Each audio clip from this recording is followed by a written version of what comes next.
सातारा जिल्हा परिषदेत भाजप पक्षप्रतोदपदी धनंजय चव्हाण यांची निवड।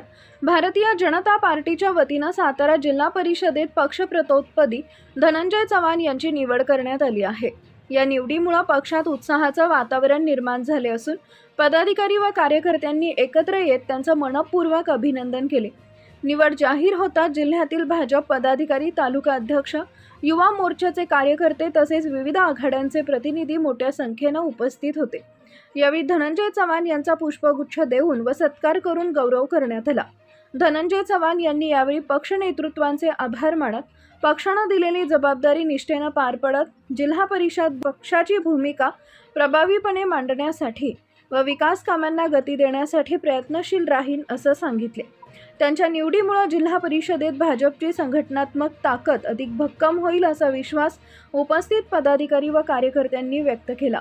यावेळी धैर्यशील दादा कदम, जिल्हा परिषद सदस्य सूरज पाटील, जिल्हा परिषद सदस्य प्रियाताई शिंदे इत्यादी पदाधिकारी व कार्यकर्ते उपस्थित होते। Bureau report, DSP news live. सर्वसामान्यांना न्याय मिळवून देणारे हक्काचे चॅनल DSP न्यूज लाईव्ह।